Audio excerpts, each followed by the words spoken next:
You probably think you're cooking healthy. You read labels. You avoid junk food.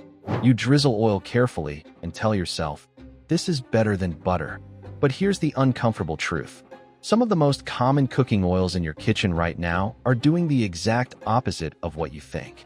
They're not helping your heart. They're not light. And they're definitely not neutral. In fact, several oils that were marketed as healthy alternatives are now being questioned by doctors, nutrition researchers, and metabolic specialists because of what they do after you heat them, after you eat them, and after years of daily use. Today, we're breaking down 7 cooking oils you should seriously consider throwing away, and then we'll flip the script and show you which oils doctors actually trust and why. This isn't fear-mongering. It's chemistry, inflammation, and long-term health.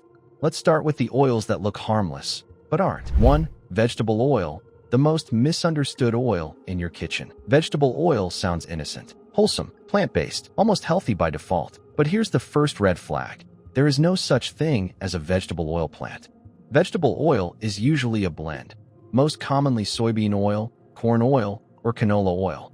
And it's not made by gently pressing vegetables. It's made through industrial refining, high heat, chemical solvents, bleaching, deodorizing. By the time it reaches your pan, it's already been pushed far beyond what fats naturally tolerate. The real issue? Omega-6 overload. Vegetable oils are extremely high in omega-6 fatty acids. Your body does need omega-6, but only in balance with omega-3s.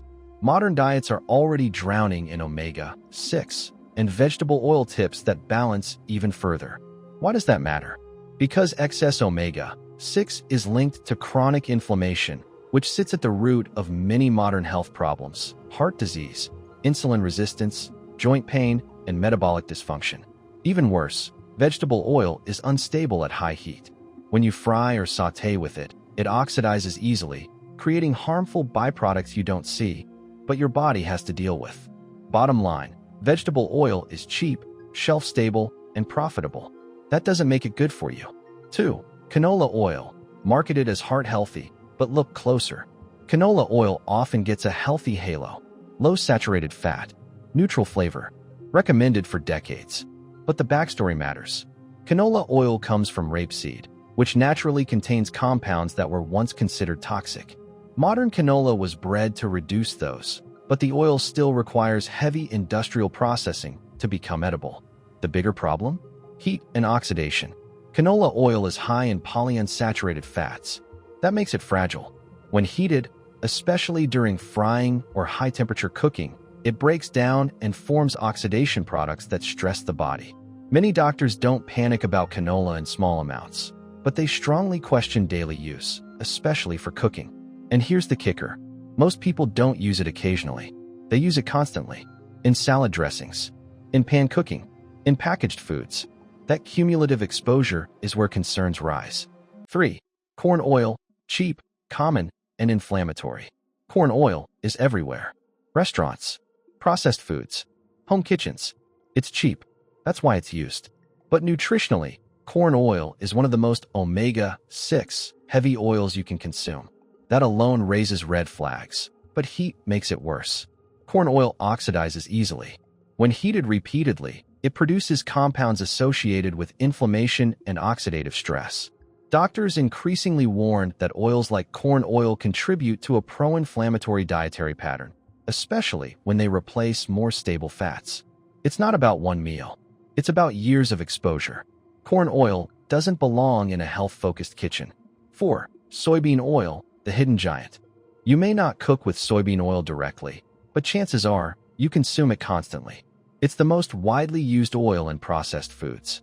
And for good reason, from a manufacturer's perspective. It's cheap. It's shelf-stable. It blends easily. From a health perspective, not so great.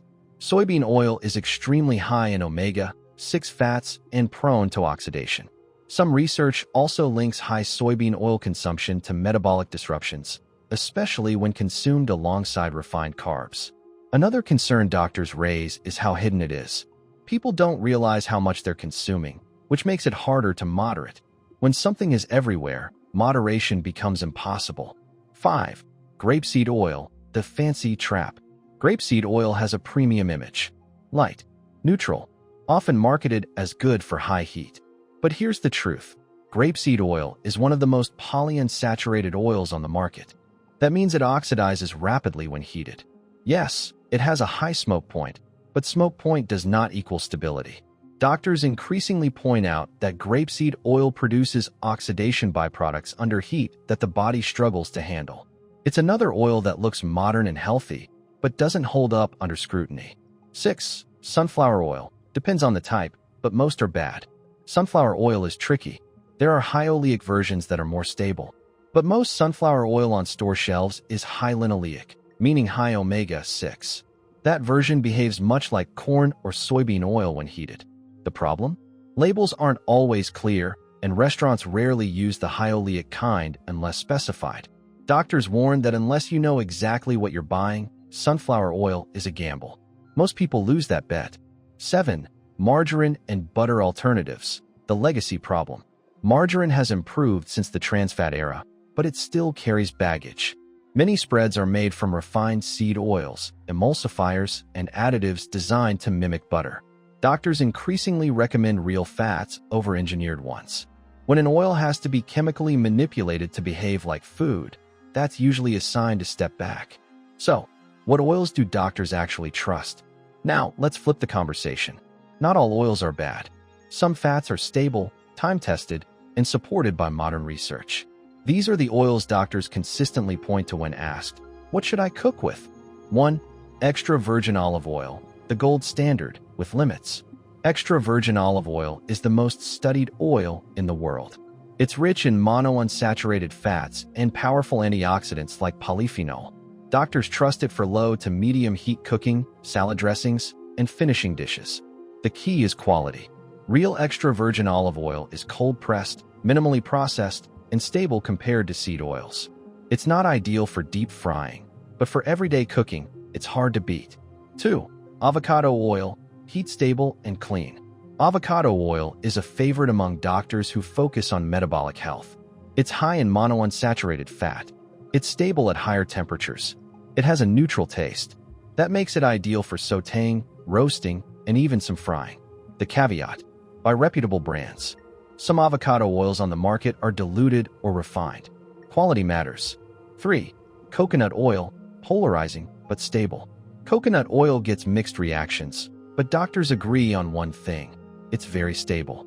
It's mostly saturated fat, which resists oxidation under heat. That makes it suitable for cooking at higher temperatures. Most doctors recommend using it occasionally, not as your only fat, but they prefer it over unstable seed oils for high heat. 4. Butter and ghee, old school, reconsidered. For years, butter was demonized. Now, many doctors are reevaluating it. Butter and ghee are stable fats. Ghee, in particular, has milk solids removed, making it suitable for higher heat. In moderation, and especially when replacing refined oils, butter and ghee are often seen as less harmful choices. 5. Animal fats, tallow, lard, making a quiet comeback. This surprises people. Rendered animal fats like beef tallow were once standard cooking fats. They're heat-stable and naturally resistant to oxidation. Doctors don't recommend overdoing them, but many agree they're preferable to repeatedly heating refined seed oils. The big picture most people miss. This isn't about one oil. It's about what happens when fats are heated, oxidized, and consumed daily for years. The problem isn't fat, it's unstable fat used incorrectly. Most modern health issues aren't caused by one ingredient. They're caused by patterns. Daily seed oil use, high heat cooking, ultra-processed foods. When doctors talk about inflammation, this is part of the conversation. What you can do this week: you don't need a perfect kitchen overhaul. Start small. Pick one stable oil for cooking. Use olive oil for cold or low heat. Stop buying generic vegetable oil. I'll read labels on spreads and dressings. That's it. No extremes. No panic. Just better choices.